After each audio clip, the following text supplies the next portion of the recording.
हमारे घर में छोटे बड़े इतने सारे काम होते हैं ना कि जिनको एक साथ करना बिल्कुल भी पॉसिबल नहीं होता है। इवन 24/7 अपने घर को एक जैसा नीट क्लीन और ऑर्गेनाइज रखना भी बिल्कुल पॉसिबल नहीं होता है। इन सारी चीज़ों को मैनेज करना हम हाउस वर्कर्स के हाथ में एक साथ मैनेज करना थोड़ा सा टफ होता है, बट ये सारा टैलेंट भगवान जी ने हम लेडीज़ को ही दिया है। हमारे अंदर इतना टैलेंट है कि हम घर, बच्चा, हस्बैंड और सारी चीज़ों को एक साथ मैनेज करके अच्छे से चलते हैं। आज इस वीडियो में मैं आपके साथ कुछ ऐसे टिप्स फॉलो करने वाली हूँ कि जिससे आपका काम आसान हो जाएगा और आपको बहुत ज़्यादा एफर्ट डालनी नहीं पड़ेगी, और आपका जो काम है, घर का जो बड़ा बड़ा काम है, उसको आप आसान तरीके से कैसे कर सकते हैं। सो वेलकम बैक गाइस, नमस्ते। एंड मैं स्वागत करती हूँ अपने YouTube channel home and kitchen decor idea में।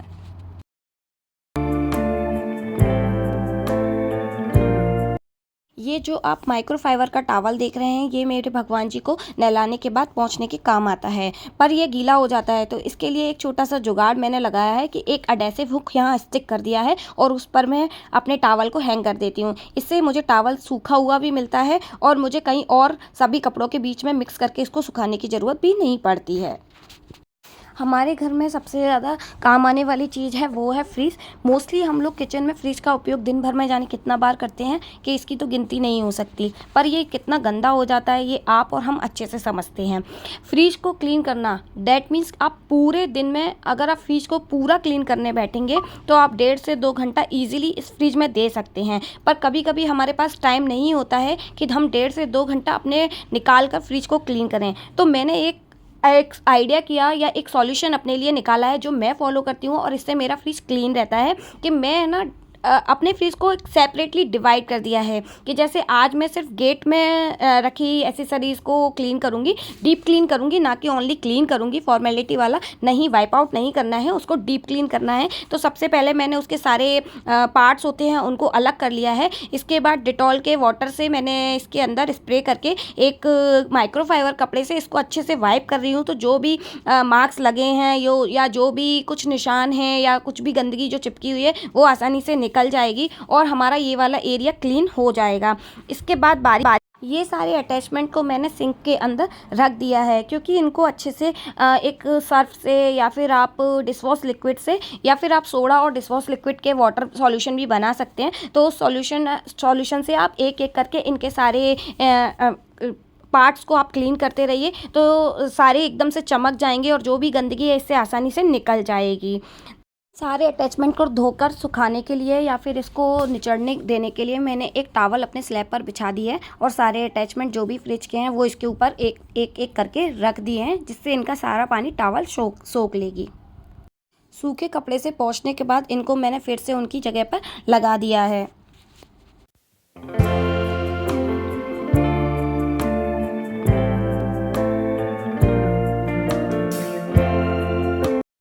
घर में इतनी सारी जगह होती हैं जहाँ हम निगाह डालें तो आपको कोई ना कोई एरिया आपको गंदा दिख ही जाएगा या फिर मैसी लगने लगेगा कुछ दिनों बाद, चाहे आपको उसको कितना भी रेगुलरली क्लीन करते रहें। जैसे कि ये मेरी 3 टायर बास्केट है जिसका यूज़ मैं काफ़ी सारी स्नैक्स को रखने के लिए करती थी, बट धीरे धीरे यहाँ पर भी मैस क्रिएट होने लगा था। तो इसके लिए आज क्या है, मैं काफ़ी सारे फ्रूट्स खरीद के लाई थी मार्केट से। अब मेरे पास फ्रूट्स रखने की जगह नहीं थी और इवन जो स्नैक्स इसके ऊपर मैं पहले रखती थी वो अब खाली हो चुके थे। वो हैंडमेड स्नैक्स थे, बट अब इसके ऊपर जो रखा हुआ था वो सिर्फ खाली कंटेनर थे या थोड़ा बहुत इधर उधर का सामान था, तो थोड़ा ज़्यादा वो मैस ही क्रिएट कर रहे थे।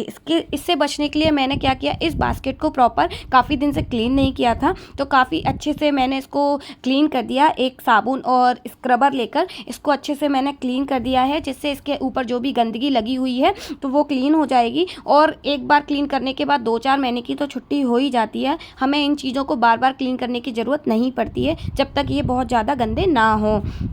जो प्रोसेस मैंने फ्रीज के लिए फॉलो किया था वही मैं यहाँ फॉलो कर रही हूँ। टॉवल बिछाकर इसको मैंने सुखाने के लिए रख दिया है, जिससे उसका सारा पानी बाहर निकल गया था।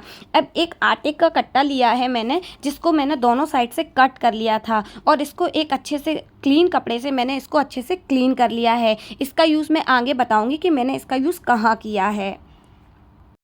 स्लैब पर मैंने इसको जहाँ रखा था वहाँ पर मैंने थोड़ा सा वाटर डालकर इसको एक कपड़े से फिर से क्लीन कर लिया है, क्योंकि ये क्लीन करना हमारे लिए ज़रूरी है। उसके आसपास के सभी एरिया को भी मैंने एक बार से कपड़ा लगा ही दिया है, जिससे आसपास की भी जो भी गंदगी होगी वो दूर हो जाएगी।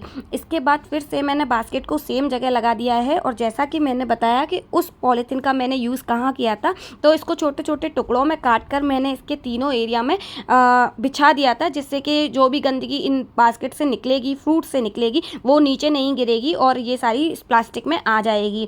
ये प्लास्टिक काफ़ी अच्छी क्वालिटी की होती है, इवन एकदम चिकनी सी होती है, तो इसको क्लीन करना बहुत ज़्यादा सरल है। एक माइक्रोफाइबर क्लॉथ से आप इसको वाइप आउट करेंगे तो आपकी ये पॉलीथीन बिल्कुल साफ़ हो जाएगी और सालों सालों तक इसका कुछ भी नहीं बिगड़ेगा। सारे फ्रूट्स को मैंने एक ट्रांसपेरेंट बॉक्स के अंदर लगाकर सामने रख दिया है, जिससे मुझे और मेरे हस्बैंड, मेरे बच्चे को आसानी से दिख जाएंगे और ये फ्रूट ईजिली जल्दी फिनिश भी हो जाएंगे।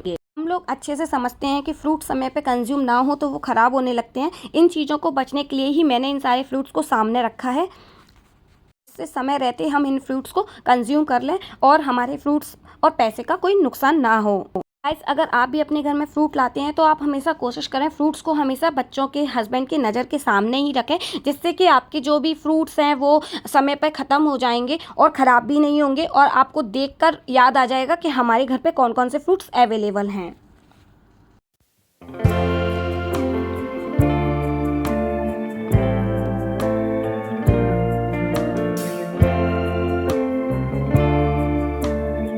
ड्रेसिंग हो या वॉशरूम, हर छोटी छोटी चीज़ों को रखने के लिए हम छोटी छोटी इन सारी चीज़ों का ध्यान रखेंगे तो हमारे ना घर एकदम साफ़ दिखेगा। ये ऑर्गेनाइज़र हमारे घर में इतने ज़्यादा हेल्पफुल होते हैं कि आपके घर का सारा जो प्लेटफॉर्म पे मैस होता है ना, वो बिल्कुल क्लीन हो जाता है। जैसे कि ये ऑर्गेनाइज़र मैंने मीशो से ख़रीदा था या फ्लिपकार्ट से, मुझे याद नहीं, काफ़ी दिन हो गए, पर इस पर मेरी ड्रेसिंग का सारा सामान ईजिली आ जाता है और ये काफ़ी ज़्यादा वेट भी ले लेता है। इसमें ऐसा कोई डर नहीं है कि ये नीचे गिर जाएगा या इसकी जो स्टिक्स है पीछे जो निकल जाएंगी, ऐसा कुछ नहीं है। काफ़ी दिनों से मैं इसे यूज़ कर रही हूँ, तभी मैं आपके साथ फीडबैक शेयर।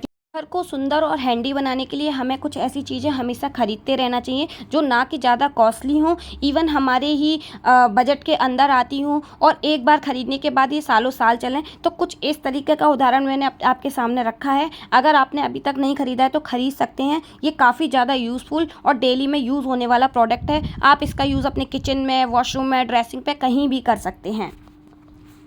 मैंने अपने लास्ट वीडियो में कुकर को क्लीन करना बताया था कि कुछ इस तरीके से स्टैंड हमारे कुकर में लग जाते हैं, तो वो कैसे क्लीन कर देती हूँ मैं डेली यूज़ में। ऐसे ही सेम देखो, मैंने अपने घर पर कुछ पूड़ियाँ तली थी, तो उसके रहते मेरी कढ़ाई इतनी ज़्यादा गंदी हो गई थी ना कि आप समझ सकते हैं, ये एक हाउसवाइफ अच्छे से समझ सकती है कि ये ईजिली तरीके से नहीं निकलते हैं ये स्टैंड। पर आपको सिंपल अगर इस स्टैंड को क्लीन करना है विदाउट एफर्ट, तो आप पीताम्बरी पाउडर लें और इसके ऊपर अच्छे से डाल दें और थोड़ा सा डिशवॉश लिक्विड अपने जूना के ऊपर लगा लें, और इसके बाद हल्के हल्के हाथों से रब करना शुरू कर दें। थोड़ी देर बाद आप देखेंगे जब आप अच्छे से, अगर कोई नहीं हल्के हाथ से नहीं निकल रहा है तो थोड़ा सा एफर्ट आप लगा सकते हैं। क्लीन करने के लिए हम थोड़ा मेहनत तो कर ही कर सकते हैं।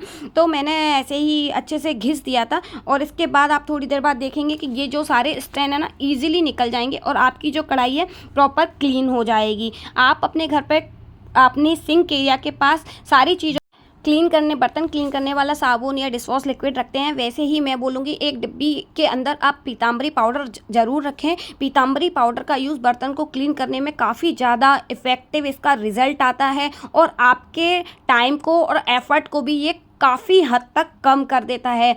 अगर छोटी सी चीज़ आपके एफर्ट को कम कर रही है तो आप इसका यूज़ ज़रूर करें। मैं अपने डेली लाइफ में इसका यूज़ करती हूँ, एक बार आप भी ज़रूर ट्राई करें। सो गाइस, आज के लिए इतना ही। अगर वीडियो थोड़ा भी अच्छा लगा हो तो लाइक एंड सब्सक्राइब कर देना और बेल आइकन दबा देना, जिससे मेरी वीडियो आप तक पहुँचती रहे। गाइस, आपका एक लाइक और एक कमेंट मेरा दिन बना देता है। मैं थोड़ी भी मेहनत करती हूँ, अगर आपको लगता है तो मुझे उसमें बहुत ज़्यादा खुशी मिलती है। So please like and subscribe ज़रूर करना और बेल आइकन दबा देना, जिससे मेरे सारे वीडियो आप तक ज़रूर पहुँचते रहें। एक कमेंट करके मुझे बताना कि मेरा वीडियो आपको कैसा लगा। Thank you so much for watching. Bye bye.